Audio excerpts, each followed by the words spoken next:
might be a better pick. If you'd rather do your Stormtrooper one, you could go get that instead. It just looks trashy. It looks trashy? Stormtrooper one is not nearly as nice as the Black Series. No, I agree. That helmet looks nice, but if you can't breathe, you're more than welcome to go get the other one. All right, hi you guys. My name is Olivia. Thanks for joining me on my channel for another video. I'm a stay-at-home mom of 3, and I homeschool 2 of my kiddos right now. I have an 11-year-old son, and I also have a 7-year-old daughter. And I thought today we could kind of give a little bit of an update into his 5th grade school year and the curriculum we used, and his thoughts on what his favorite and least favorite things were, his favorite and least favorite books, what his opinion is of the different curriculums we chose. I saw Tanya from Project Happy Home do a video similar to this with her son. Was it last year? I think it was a couple years ago. It was just such great insight and a really fun way to see inside of the curriculum from her kiddo's point of view. And so I wanted to do that. On this channel, at least at this point in life, I'm not sharing my kiddos' faces or their names. They have their whole adult life to have an internet online blueprint, and at least right now I'm choosing not to publicly share or display any of that. So one of our solutions we came up with was for him to wear one of his many Star Wars helmets. Okay, so I'm gonna start with Moving Beyond the Page. So I have a full video of this year's Moving Beyond the Page review. I have a flip through of one of the units. I thoroughly enjoy this curriculum because it, well, for lots of reasons. One, it's a lit-based program, so there is a literature component throughout the entire school year that relates to either a social studies or a science component as well. The science has hands-on practical labs and experiments, and at this age group for him, the program that I have him in, the level I have him in, it's independent work. So I do not have to be on top of him and guide him through every single lesson.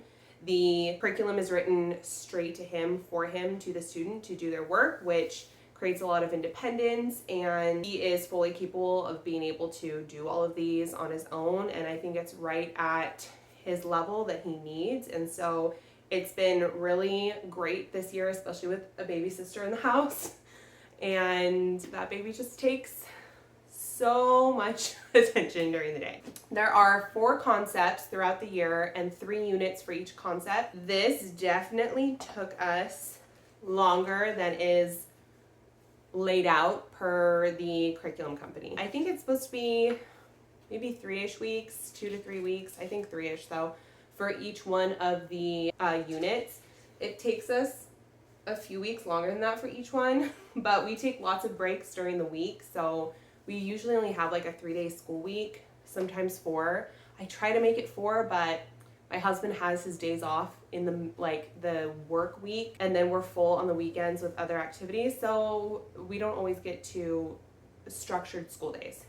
Anyway, we did get through a good chunk of them. When he's done with his current book, I'm gonna call the school year on Moving Beyond the Page, and we're going to do 5 or so literature units next year, and then I'll share my plans for the second half of that. But let's get into this one. So concept 1 was environment and cycles, and unit 1, okay, so for literature it was The Wanderer. The Wanderer is, I would never have chosen this book for you on my own, because I often come across books and I'm like, oh, I really think my kiddo would like that, and so I purchase them and give them to him to read because he's a voracious reader, and it's actually hard to keep up with how much reading he does.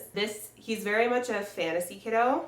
He loves fantasy and some sci-fi. This is a contemporary fiction, middle grade contemporary fiction, and I would never have personally picked this out knowing what I know about his interests, but I would like to hear your point of view on what you thought about this novel. This was the very first novel that started off our school year with this curriculum. Well, for one, it was a pretty good book. Yeah, you had good things to say about it afterwards. Were you surprised too that you enjoyed it as much as you did? Or did you think it was going to be interesting on the way? So let's read the back. 13-year-old Sophie hears the sea calling, promising adventure and a chance for discovery as she sets sail for England with her 3 uncles and 2 cousins. They're on the east coast of the United States.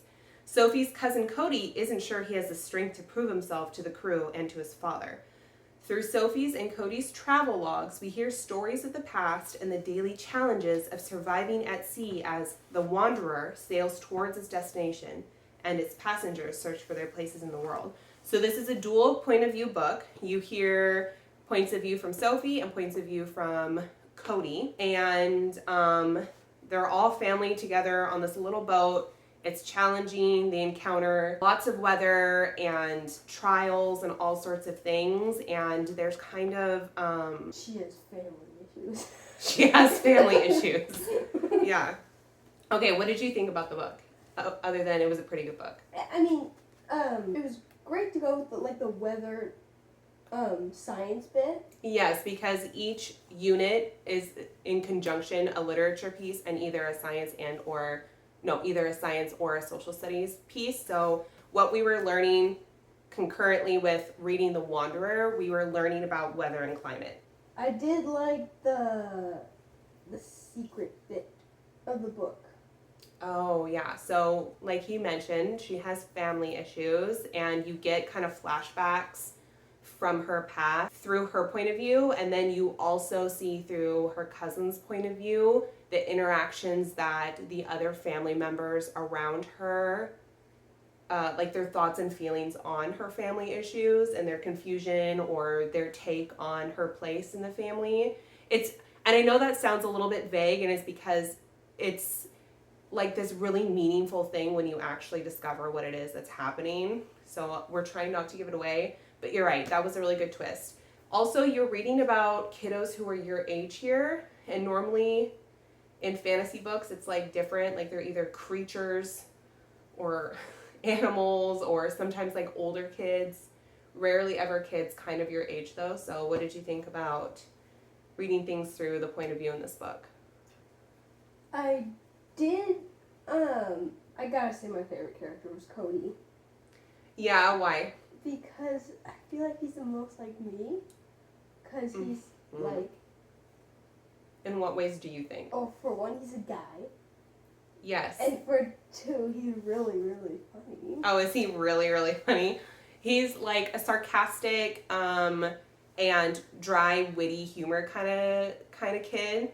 And that he's correct. That is similar to his humor. This was a great book. And then I'm going to touch a little bit on, in that unit, the different topics that Moving Beyond the Page went through in here. Because after I took pages and pages of notes on Moving Beyond the Page for these units. And I'm just in so much shock actually looking back at the different things that we actually covered. So for literature, there was grammar work.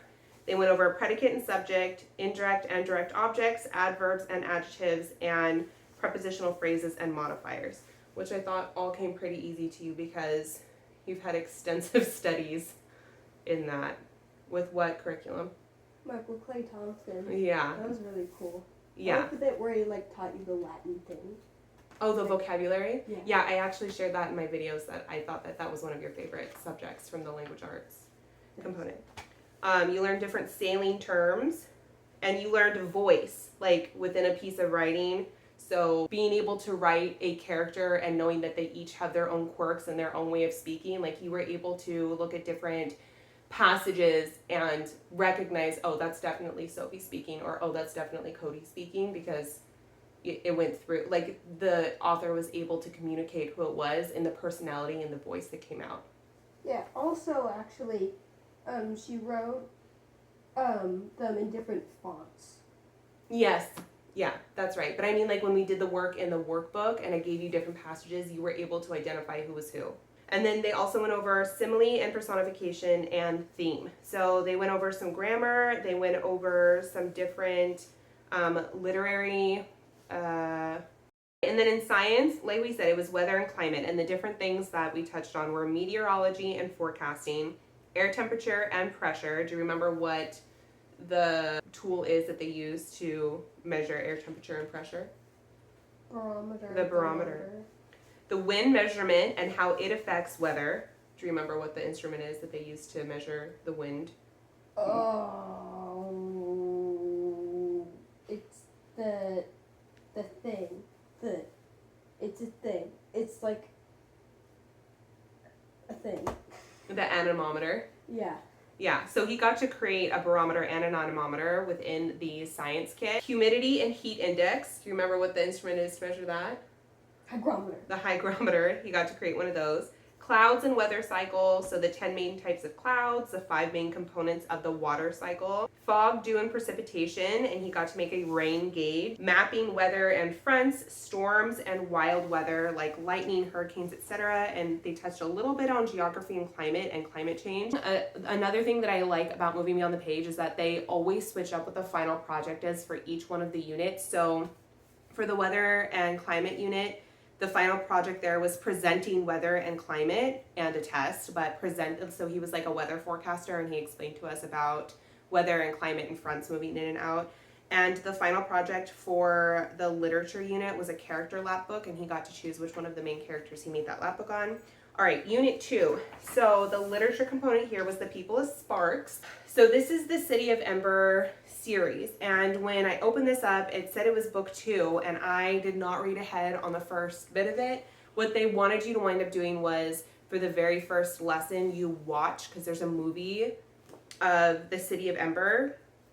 I didn't realize they wanted you to watch the movie, or they were going to suggest that. I just figured, oh shoot, well we should probably read book 1 before we read book 2. So I bought him book 1, and he read book 1, and it was cool, right? I think book 1 was the best one. You think book 1 was the best in the series? Have you read all 4 or just 3?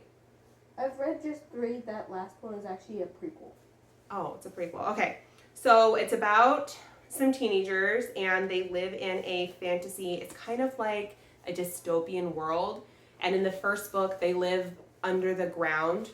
And then after watching the movie or reading the book, they come up from underground and they find civilization above ground. And it's the way that they and the people from underground are integrated into this new civilization, and like the conflict that comes with that, and culture and those sorts of things come up in here. What do you think of this book? It was okay. I definitely preferred the first one, though. The first in the series? Yeah. Okay. What did you not enjoy about it particularly? It was just kind of boring. It was kind of boring? Yeah. It's just all they talked about was just, like, them moving in, basically. Okay. So with this unit, they went over pronouns and how they're used correctly in writing. So subjective, objective, and possessive pronouns, and then demonstrative and interrogative pronouns. Rules for plurals and using plurals, and then debate. So a debate being a structured argument where 2 or more people discuss 2 or more opposing viewpoints and provide support for their opinions, and that's because the 2 cultures were like integrating, and they did not get along, because they both had different way of life and they had different values. They went over media, so different forms and technologies used to communicate information. They touched a bit on synonyms and connotation, conjunctions, correct comma usage, independent and dependent clauses, and then it talked a lot about conflict. So stories can differ, like man versus nature, man versus man, man versus self, and man versus society. In conjunction with the people of Sparks, they were doing in science geography and landforms, and this was a thick unit for science. Like, it was a very thick workbook and lots of things going on. Okay, so in science, they touched on maps, keys, and legends, landforms, continental drift, erosion, bodies of water, representing landforms on map, human geography and adaptation, interacting with the land, like renewable and non-renewable resources, natural resources. They touched on water, human use and watersheds, geography of North America and the geography of South America. So they did a lot of map making, migration and population charts, watershed and pollution activities. Okay, so what did you think of the science unit, the geography and the landforms? This is not to be confused with the other geography science kit where you learned about like minerals and rocks and stuff. Oh, They were different. So this is more landforms, like map, like learning how to use a map. Not, you already kind of knew how to do that, but maps and legends and keys and the watersheds, the water cycle, all of that kind of stuff.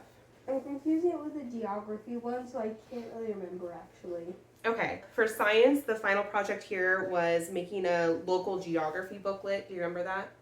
Like, what is specific to our... yeah, that one. Mm-hmm. And then the final project for literature was either wars and plagues. So you went over and discussed and presented the causes, effects, and the cessations of different wars or plagues you could choose from, or create a completely new environment. So you would think up like an original environment and then draw a picture, come up with a flag, and write an essay description, and that's the one that he chose. Unit 3, this literature was short stories. What did overall you think of the short stories that we read in here? I did like some of them. I wasn't the best fan of the What's a Fellow to Do one. Is that the one that takes place at the Chicago Fair? Yeah. Yeah. I like testing 1 2 3. Which one was that? It was like the one with the witch lady, and she gave that kid like a special book. Oh, yes. Yes, that's right. And then remember there was other ones from the Moving Beyond the Page booklet, like Rip Van Winkle, and there was a couple other ones. I did. Yes, the White Heron. I liked that too. Especially liked Wet Hens and The Good Deed. Okay, yeah, those are pretty good. So with the short stories, they dove into what a short story is. They covered run-on sentences, high fantasy versus low fantasy. So what's an example of like a high fantasy book versus a low fantasy book? Well, low fantasy would be based in this world. That's right. So it's the world as we know it, but then there's fantastical elements like magic that happens with someone that's living in current day Washington or something like that. High fantasy would be something in like a different world. Yes, something like in a different world, like Lord of the Rings. Or Star Wars. They touched on irony. And this was an interesting one to work with him because we were always trying to come up with different examples that we found of irony. And there was a lot of times when we had to pause and be like, no, that's just a coincidence. So that was kind of an interesting thing. How are you doing in there? Are you breathing okay? So we did some sentence work and point of view. So first, third person, omniscient and detached, and then basic story elements. The final project for that was writing their own short story. Okay, so this is Our Changing Earth for science. At the same time, doing the short stories, we learned about the rock cycle and he got to observe different rocks. So the science kit came with different minerals and rocks in him for it to look through, categorize, observe, those sorts of things. Inside the Earth, so earth layers and plate tectonics, igneous rocks and volcanoes. He got to do some different volcano experiments, earthquakes and moving plates. Remember he did the slinky and the wave stuff? Oh yeah, that one. The poor slinky got broke after one. Yeah, slinkies don't last very long in our home. Metamorphic and sedimentary rock. You did that cementation experiment. Remember with the different thicker rocks and the finer rocks and the sand? Yeah, I love that bit. It took so much longer than it was supposed to, though. Yeah, it did. Weathering. You did the drip, drip, drip on the sugar cube. Like erosion and stuff like that. And then he made an erosion flip book. And the final project for that was presenting the rock cycle. And then he took a test. For presenting the rock cycle, he chose to do it via puppet show. So he made little puppets and he enlisted the help of his younger sister and they put on a puppet show for me. Okay, moving on to concept 2. The whole idea of concept 2 are forces and power. The first unit for literature was Bull Run, which we cannot find the actual novel to. And within that book, we went over primary and secondary sources of information and material, helping verbs and verb phrases. We touched on propaganda, linking verbs, present and past participle. So one of the main ideas that they challenge us with in this unit was, why do different people have different perspectives on the same conflict? Oh, I guess we should talk about what Bull Run is. What is Bull Run a novel about? First battle of the Civil War. The first battle of the Civil War, from just one person's point of view? No, there's tons of people. From different people's point of view, from more than one side from the Civil War. This was our first dig into the Civil War. Overall, in general, are you a fan of the Civil War? No. No, he did not like this unit. He didn't like talking about the Civil War. He didn't like learning about the Civil War. And not because it was boring, but, well, what was your biggest It was issue. extremely sad. It was really sad. And I think he was kind of dissociating from it a little bit, and so he found it kind of boring because he was distancing himself from the information, which at 10 and 11 I can kind of see doing. So the final project here was to write an argumentative essay. A couple other of the main challenging ideas were, in what ways do differences in thinking lead to conflict? And how do leaders use their power to influence others? At the same time of reading the novel of Bull Run, we also were going over slavery and the Civil War in social studies. So the different things we touched on: the antebellum America, industrial revolution, immigration, slavery, primary and secondary sources, the disunion and cessation of the states, federal versus state authority, leadership in the Civil War, wartime experience for people in different sources, like from different primary and secondary sources, experiencing the war and sharing about it. We learned about major battles, the home front experience, what was happening at home in both the North and the South while the war was happening in the country, and then the end of the war and the reconstruction of the country after that. So the final project was a Civil War test and then a museum exhibit in which he dressed up as Abraham Lincoln and walked us through an exhibit that way. What did you think of the social studies unit? I just don't like that. I definitely prefer, You don't like that era? Yeah, I definitely prefer the World War II.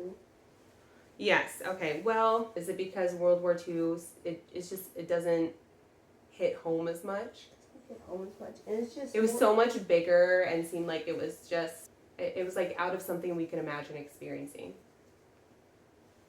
I don't mean to talk for you. How is it that you feel about it? I preferred the World War II because I feel like it was just more interesting. Yeah, there was a lot happening around the world with that, right? Yeah. Yeah, okay, so let's go into that. We're going to go into that in 2 units. Okay, so unit 2 for this. For literature, we read an Albert Einstein biography. Okay, so we touched on who is Albert Einstein, Newton's 3 laws. We went a lot into word roots with this unit, which is also something he really enjoyed because that was the way that we learned vocabulary using Michael Clay Thompson, and that was a really interesting method for him to get into vocabulary that way. We dug into asylum, ambivalence, and anti-Semitism. So we also learned about different nonfiction sources like biographies, documentaries, encyclopedias, the differences between those, when using one is beneficial versus the other. Bending light and the theory of relativity, forms of media, and then I know it didn't necessarily tie in specifically to this, but I introduced him to the movie Interstellar. What were your thoughts? There's a lot of Newton laws and theory of relativity that goes into that. That was a good movie. Yeah, he really enjoyed that movie. So different challenging thoughts for this unit. How can knowledge be power? How can power be used for good or destructive purposes? The final project here was a biography scrapbook on Einstein. At the same time of reading about Einstein in science, we were learning about forces and motions, so essentially like beginnings of physics. So we learned about different forces like tension, normal force, spring, applied force, resisting, and friction. We touched on gravity and mass, the laws of motion like velocity, inertia, acceleration, momentum, magnetism, buoyancy, so volume, displacement, density, pressure, and then forces at work. So different things he got to do in that with the science kit.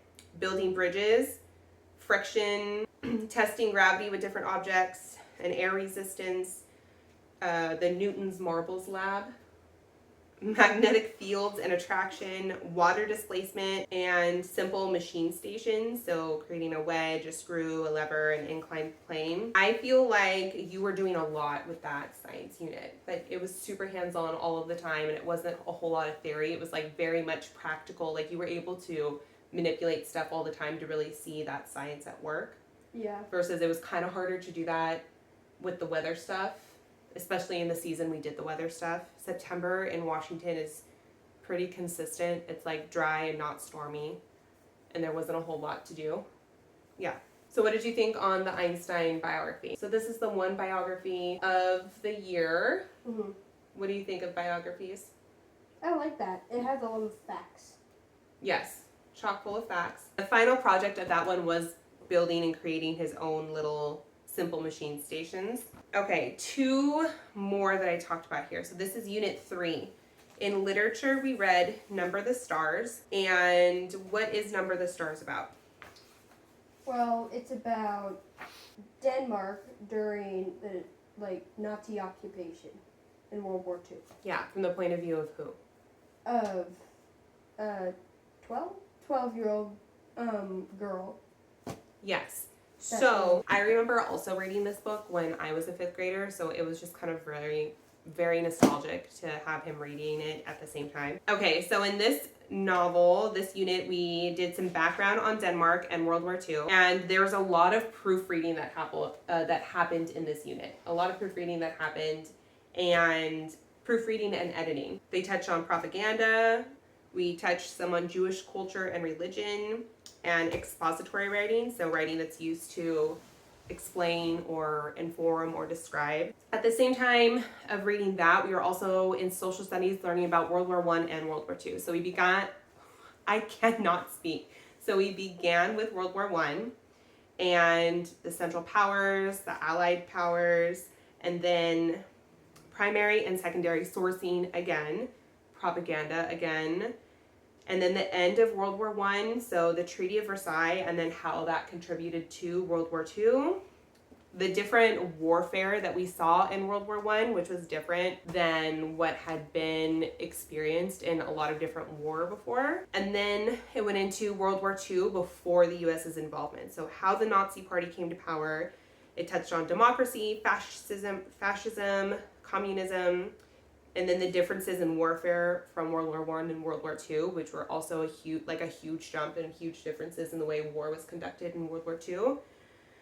Japan's involvement, America's involvement, spies, saboteurs, codes, code breaking, women involvement, war in the Pacific and North Africa, and then the end of the war and the beginnings of the Cold War. The final project was a World War I and World War II test, and then a World War II board game. What did you think of the book, of the Number of the Stars book?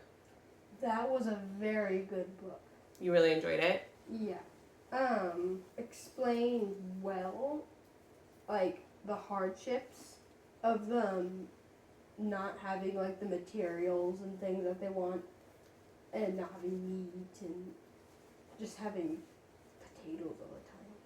Yeah, like the extremism of some different rationing and their freedoms and what they were allowed to experience or get a hold of and stuff. All right, so what did you think of World War I and World War II, learning it through these units? Not nearly as sad as Civil War. It wasn't nearly as sad? No, and it was a lot more interesting.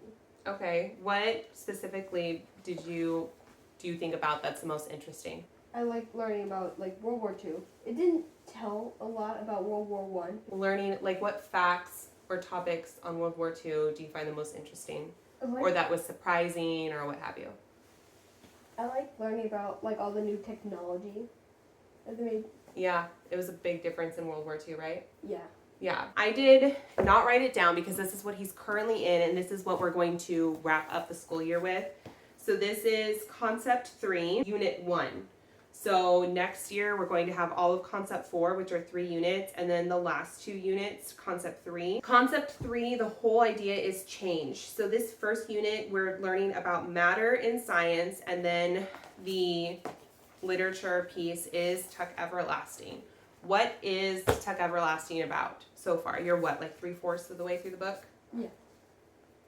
Well, it's about this girl who basically walks into a forest owned by her family, and there's a spring in that forest that grants immortal life. It gives you a never-ending life. Mm-hmm. And before her family moved there, a family had drunk the water. They got the immortal life, but they're basically telling her not to drink it. What are some of their reasonings behind trying to dissuade others from drinking of the well or drinking of the spring? Well, because nothing ever changes for them. They're very stuck where they are. They're immortal and they'll live forever. Are they happy with their life? No. not really. And so it goes into the different conflict and things that you can experience or that brings about. They do touch on parts of speech. They touch a little bit on prepositions, and then they go into studying prologues and how they can be useful and used in different books. Personification, juxtaposition. They work on some more pronoun work, so personal pronouns, demonstrative pronouns, interrogative pronouns, relative pronouns, indefinite pronouns, reflexive pronouns, intensive pronouns, and how they're used in writing. Similes and metaphors, coordinating and subordinating conjunctions, and then what makes something happen, and then causes, cause and effect, and then they study some epilogue work. So far, how are you liking the book? It's pretty good. It's pretty good. I like the family that drank the water and the girl who meets them. I like how curious she is. All right, so in science, we are touching on matter. So this is more chemistry. So they touch on elements in the periodic table, and then an introduction to metals, and then metalloids, nonmetals. They go into the classifications of solids, liquids, and gases. They touch on density, volume, and mass, magnetic properties, conductivity, and water solubility. So what do you think of this science unit so far? This one's actually really, really cool. I like all the different experiments that you get to do. Mm-hmm. Yeah, this one's really hands-on too. Yeah. And I like learning about all the different elements. So now I'm gonna ask you overall, what was your favorite of the novels or pieces of writing so far that we have used for school? Most of them are pretty good. Mm-hmm. And then don't forget that Bull Run is in there somewhere, but I don't think it'll probably be a favorite. I gotta say it's between these three. Okay, so between Tuck Everlasting, Number the Stars, and The Wanderer. So these are your top three. If you were like, you had to choose one favorite, and you're like, okay, I'm gonna recommend a book to someone, it's gonna be this one. Well, this one has, Tuck Everlasting has good morals in it. Okay. I feel like. Like good lessons, you mean? Yeah, good lessons. This one, Number the Stars, it has, you want a good story plus World War II facts. So historical fiction. Yes. Yeah. Yeah, they're all different genres, really. Yeah. They're so all, this they're is all good in their own. This is like low fantasy. This is contemporary fiction, and this is historical fiction. Okay, and then what about The Wanderer? I gotta say, that's probably my favorite book. Is it? Yeah. You guys, I was so surprised. And also, I think that it's not super easy to find contemporary middle grade fiction that does not have, I'm pretty striked about the different things that the kids are exposed to at this point, because again, they're going to get to be older kids and adults for a way longer period of their life than their kids, and there's no, there's definitely some conflicting dynamics within the family. Like, they don't always get along. They're often arguing, but also they're all stuck on this boat, and they're also all challenged with really some perilous situations. So that can bring out not always the best in people. I love that there's no girlfriend boyfriend stuff in this. There's no crushes or relationship stuff, which it's difficult to find that in contemporary fiction. Also, the hardships that these kiddos go through are it's such like a good coming of age story where there's like I said, hardships that they overcome, and there's really great life lessons that they learn. And yeah, it's a pretty decent book. I like that one too. I love that because it's not something I would have personally picked out for him, because I know how much he enjoys fantasy. Okay, so out of all the science units, what was your favorite? So we had the weather and climate, and the physics one that we were doing during, like the forces in motion that we were doing during Einstein, the rock cycle, changing Earth stuff, and the chemistry that you're doing now, and the geography and landforms. I did like physics. Yeah. But I really like this one that we're on right now. You really like the chemistry one? Yeah. It's one of those two. Okay. So what was your least favorite of the pieces of writing? Oh. Well, it's not here with us right now, but it's Bull Run. Yeah, Bull Run. The moving beyond the page, so that's like the bulk of our curriculum. We also do Singapore math, the US edition. We have done that with him since he was a second grader. And I do have a flip through of that, so you can kind of see what the layout is. And this year I was not meaning to or planning it, but there is a teacher and instruction portion of it, and it is helpful to do that. He's done, I would say, 95% of his math all on his own using just the textbook and the workbook. That was not the plan at the beginning of the year. The beginning of the year and what we were doing in the beginning was I was still instructing you with math and sitting down with you every day for math. What do you think about your math this year and you basically like taking the reins on it on your own? I like it. Although sometimes I do need your help. Yeah, which is totally understandable. That is fun. It's like putting the numbers and the signs. I just say, different numbers. yeah, I feel like this year has been your most enjoyable year for math. Part of me wonders if that's because I've given him so much space to be independent with it, where I'm kind of like, what do you have to do with math today? And he'll tell me, and that's the way it goes. And also we have like, our school days are like, there's a lot to do, especially when you add in all the activities and the experiments or what have you. And sometimes there will be a whole review or a big practice, and he'll ask, the answer's not all the time the same, but you know, there'll be times when he'll be like, can I just do half of this if there's like a bunch of problems, and then we'll do the other half the next day. And I say yeah, and I feel like you have some enjoyment with some of that freedom. And then also we are doing the handwriting, the Getty Dubay handwriting book. Almost done with that one. Yes, you are almost done with that one. How do you like that one compared to where you're using the Good and the Beautiful handbooks in the past? I prefer the Good and the Beautiful. You prefer the Good and the Beautiful? Yeah. Okay, why? I prefer just like cursive. Okay, so you don't enjoy the italic part of it? Yeah. I also like Good and the Beautiful because they have little activities. The activities in it, yeah, I know. You did really enjoy that. I guess for me, moving on to this other handwriting it's just so much more, like, your print is pretty sideways and it's kind of choppy. Do you know what I mean? And I feel like using the italic cursive was going to be the closest way to get your current print into cursive. Do you know what I mean? Because it's not as loopy cursive as classical cursive. It's more like everyday, I'm kind of writing fast. Oh, now it kind of looks like semi-cursive. Mm-hmm. That was my intention with it.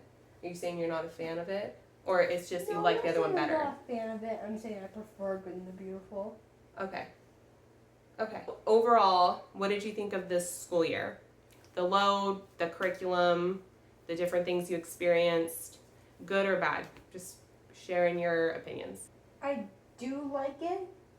It's pretty good, actually. Although it does require thinking. Yeah, he's challenged this year where it was difficult to find curriculum that was challenging for him in the past. He is age-wise, like if you were in public school, he'd be a 5th grader. I did find this 6th grade curriculum through Moving Beyond the Page for him, and it's already like a challenging program for kids who require a little bit more rigor. Again, you could take a big step back like we do and take it slow and extend things, and then it doesn't have to be as big of a load. But I definitely feel like you're more challenged this year, and I think at first that was definitely a transition for him to get used to what exactly was being asked of him, especially time-wise. Yeah. Yeah. Takes up a lot of my time. He likes his Legos and his board games and his personal reading and his drawing and sketching, and he really enjoys playing with his sister. They love being outside as much as possible. You like your personal time and being able to fill it with things you enjoy. But also, the kids wake up usually, well, now the baby wakes up early, but the kids were waking up before me a couple hours earlier than the baby was ready to get up. And so they spent the whole morning playing a lot of the time. And then after breakfast, when I'm cleaning up the baby, I'm putting away breakfast things or what have you, whatever we're doing, the kids would be playing. So then it would be late morning or so by the time we'd get started on school. And I also think that was kind of like, by the time it was a late afternoon and we had all of our activities to go to, a lot of activities, and that was also taking up a good part of our day. And then we like to hang out with Dad when we come home at night. So he enjoys it. Okay, any other comments for the school year? This is probably been my most challenging school year I've had. Yeah. That's it. Okay, well, thank you for your contribution to this video. I appreciate your point of view. Okay, you can breathe now. You can release the helmet. Okay, you guys, I know that was kind of a different take on the video and what I normally do and what we normally have on here. I hope that it was fun. I hope that you guys enjoyed the switch up a little bit and hearing it from his point of view. I like to hear things from his point of view as well, and I was really impressed that he liked the contemporary middle grade fiction story the most. It's been really fun to see how into chemistry he is. This has been a really fun school year with him, and I will have an updated curriculum video for next year coming out at some point. But yeah, anyway, if you guys have any comments or questions, feel free to leave them down below, and thanks for watching. I will see you guys in the next video.